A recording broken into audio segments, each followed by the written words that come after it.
Selamat pagi dan salam sejahtera. Berita Pagi Sabah edisi Selasa 20 September 2022 bersama saya Magdalena Depol.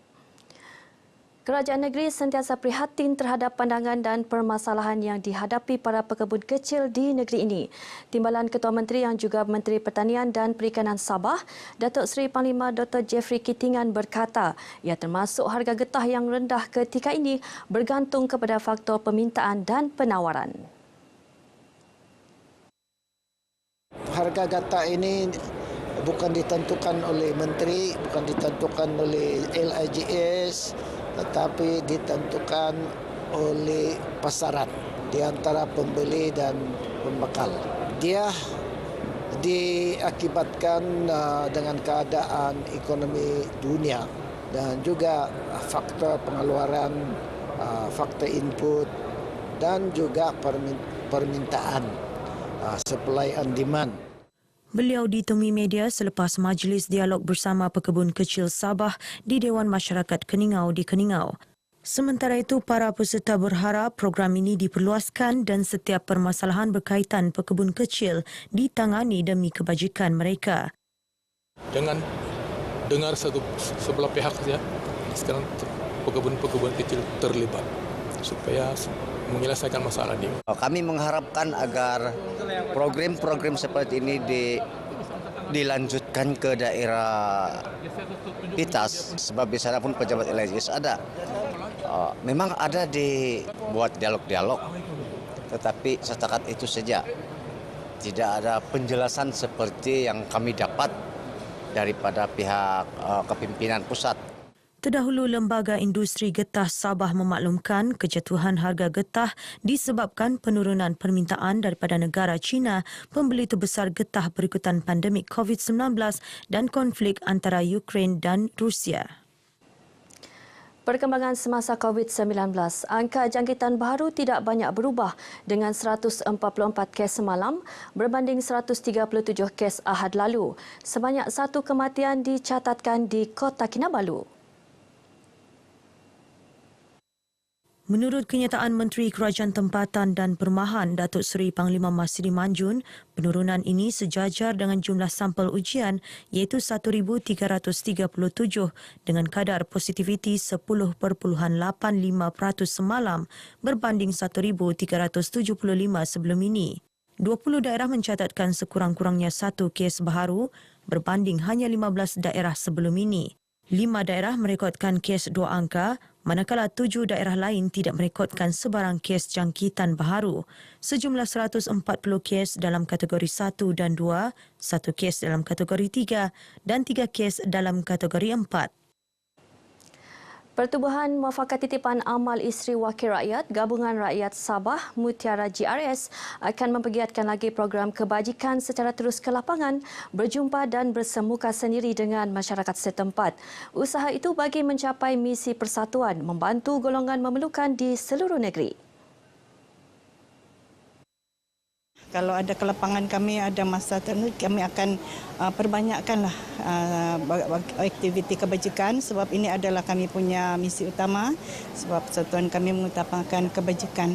Tak kiralah yang dalam keadaan yang okey ataupun yang biasa. Beliau yang juga isteri Ketua Menteri Sabah ditemui RTM selepas mengadakan lawatan ziarah kebajikan Mutiara GRS dengan kerjasama Yayasan Kebajikan Sabah di Persatuan Rumah dan Perkhidmatan Ceria Sabah di Kota Kinabalu. Mutiara GRS juga bersedia membantu dan turun padang ke kawasan terjejas sekiranya diperlukan bagi menghadapi sebarang kawasan terkesan akibat monsun timur laut MTL dijangka hujung tahun ini. Dalam lawatan ini, rombongan Mutiara GRS menerima taklimat ringkas daripada Presiden Persatuan Rumah dan Perkhidmatan Ceria Sabah, Lawrence Hee Kui Shing. Saya terima kasihlah kepada Mutiara GRS yang sudi datang untuk melawat institusi kami dan seterusnya juga membawa buatangan tunai sebanyak 3,000 ringgit Malaysia dan juga barang-barang yang boleh digunakan oleh kita punya penghuni. Usahawan pemula baharu di Sabah diajak menyertai pertandingan Create at Global Startup Contest Alibaba Cloud 2022 CACSC. Pertandingan itu merupakan platform terbaik bagi memperkasa pertubuhan syarikat pemula teknologi ke tahap seterusnya.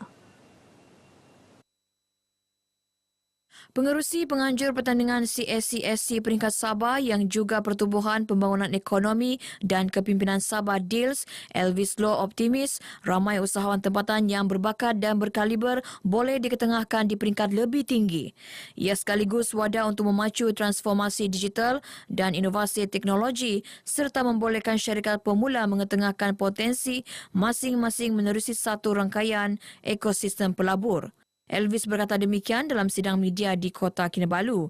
Turut hadir pengerusi penganjur utama CACSC 2022 berpangkalan di Kuala Lumpur, Andrew Tu. Buat permulaan promosi penyertaan CACSC ditumpukan kepada usahawan pemula di Kota Kinabalu seterusnya ke Sandakan.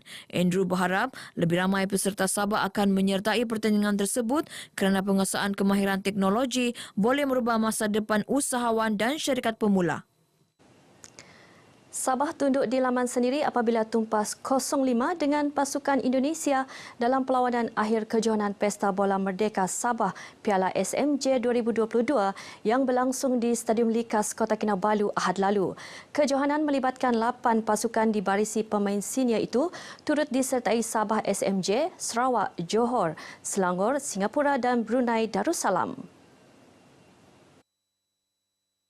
Kemenangan pasukan Indonesia ini melayakkan mereka menjadi johan sekaligus membawa pulang wang tunai RM120,000, piala pusingan dan medal. Sabah yang terpaksa akur di tempat kedua menerima hadiah wang tunai RM70,000 dan medal. Hadiah kepada pemenang disampaikan Ketua Menteri Datuk Seri Panglima Haji Jinor. Yang menyertainya ini adalah memang legenda semua pemain bola sepak yang telah pun mewakili negara dan negeri masing-masing. Dan hari ini mereka berkumpul di Stadium Likas ini dan mereka bermain orang bilang secara persaudaraan. Dan samping itu dapat mengeratkan pemain-pemain yang sudah memang dari dulu dan hingga sekarang masih bermain. Saya rasa ini benar-benar membuat persatuan. Jadi memang kita serumpun, kita bersaudara pada dasarnya. Jadi untuk kedepannya memang ini baik diselenggarakan terus-menerus untuk menjaga dan membina persahabatan antara Indonesia dan Malaysia. Pasukan NABTFT muncul juara dalam kejohanan Piala Ketua Armada Sabah tahun 2022 selepas menewaskan All KKFT 2-0 dalam perlawanan akhir yang berlangsung di gelanggang Borneo Sport Arena Kota Kinabalu Ahad lalu. Kejohanan itu berjaya menarik lebih 100 peserta termasuk dari Thailand, Indonesia, Brunei Darussalam dan Semenanjung Malaysia. Kita pada asalnya hanya terbuka kepada seluruh tim yang ada di Malaysia. Tapi banyak penyertaan daripada luar, permintaan itu insyaAllah untuk akan datang itu kita terbuka juga. Kerana kita belia-belia di Sabah ini sudah siap sedia untuk berjumpa mana-mana pasukan dari luar negara. Beliau berkata demikian kepada media selepas penyerahan hadiah kepada pemenang kejohanan tersebut. Sementara itu, pengurus pasukan NABT Hasli Syam Othman menzahirkan rasa syukur atas kemenangan itu. Okay, first, Alhamdulillah, kerja keras pemain, kesungguhan, komitmen, disiplin berjaya menobatkan NABT selaku juara. Bukan saja johan, malah rezeki bagi pemain yang dibawa dengan merangkul 3 kejuaraan iaitu pemain terbaik, johanan, penjago terbaik dan juga penjaring terbanyak. Tempat ketiga dimenangi AR Dewata FT dan keempat AR Bankrit FT dengan jaringan penalti 4-3. Johan membawa pulang RM20,000 medal dan piala, manakala tempat kedua RM10,000, tempat ketiga dan keempat masing-masing RM5,000 dan RM2,500 beserta medal. Kejohanan bertujuan memberi pendedahan kepada anak-anak Sabah bersaing dalam kejohanan bertaraf antarabangsa sekaligus melahirkan lebih ramai pemain berkualiti di masa akan datang. Kelby Floresa Dolinting dinobatkan Miss Cultural Ambassador MCA 2023 bagi Pantai Barat Utara selepas menjuarai pertandingan berkenaan. Kemenangan itu melayakkan beliau membawa pulang RM3,000, mahkota, piala dan selempang sekaligus mewakili Kota Marudu ke pertandingan MCA peringkat negeri November depan. Naib Johan dimenangi Azlin Mazim Edward akan mewakili Pitas, manakala tempat ketiga Albona Gambar alias Oyo akan mewakili Matunggong. Mereka masing-masing menerima hadiah tunai, piala, mahkota dan selempang. Pembantu Menteri kepada Ketua Menteri Sabah yang juga ahli Dewan Undangan Negeri Adun Bandau, Datuk Etrom Bahanda berkata, penganjuran MCA satu inisiatif baik dalam memartabatkan budaya dan etnik daerah selain mempromosikan pusat pelancongan daerah apabila terpilih menjadi duta. Selepas saja grand final di sini, mereka mana-mana yang terpilih, mereka akan menjadi duta kebudayaan kita. Dan ini amat penting sebab mereka akan diserapkan di bawah Kementerian Kebudayaan ataupun Pelancongan Negeri Sabah. So mereka akan menjadi wakil untuk memaparkan kepada dunia bagaimana kebudayaan etnik yang ada di negeri Sabah. Beliau menyatakan demikian kepada RTM selepas menyempurnakan malam akhir Miss Cultural Ambassador 2023 bagi Pantai Barat Utara di Dewan Komuniti Kota Marudu. Selain memperagakan pakaian etnik, setiap peserta dinilai melalui kebijaksanaan mempromosikan tempat pelancongan di daerah masing-masing. Pertandingan ini dia mencari misi untuk mencari misi pemenang menjadi duta untuk setiap daerah untuk mewakili ke peringkat negeri, dan sekiranya pemenang yang memenangi di peringkat negeri mereka akan mewakili ke peringkat internasional ke luar negara. Turut mewakili daerah ke peringkat negeri, Dovina Jessie Isabel mewakili Kudat, Via Olivia Edward Kota Belud, Nuralisha Paitan serta Melvin Sni Jabril mewakili Bangi. Jabatan Penyiaran Sabah akan menganjurkan anugerah carta lagu popular Bajau ACLPB 2022 terbitan Sabah VFM dijangka berlangsung Oktober depan di Dewan Seri Sulaman Tuaran. Penganjuran itu susulan penundaan 2 tahun lalu akibat pandemik COVID-19 dan pelaksanaan Perintah Kawalan Pergerakan.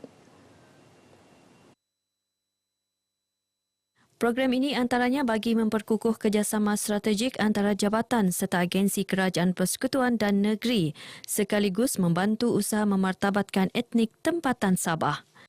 Kita telah pun memberi sedikit maklumat kepada Datuk Seri juga mengenai program carta lagu popular Bajau ini, dan ini akan dapat meningkatkan lagi silaturahim di antara kaum-kaum yang lain, termasuk juga dapat mempertengahkan bahasa Bajau lah. Beliau berkata demikian kepada pemberita RTM selepas mengadakan kunjungan hormat kepada Ketua Menteri Sabah, Datuk Seri Parlimen Haji Jinor di Menara Kinabalu. Kunjungan bertujuan memaklumkan penganjuran anugerah carta lagu tersebut dan menjemput Ketua Menteri sebagai tetamu kehormat. ACLPB merupakan program tonggak siaran etnik Bajau yang diadakan 2 tahun sekali sejak penganjuran musim pertama pada tahun 2006. Baik, paparan tadi mengakhiri berita pagi Sabah. Dengan itu, salam hormat.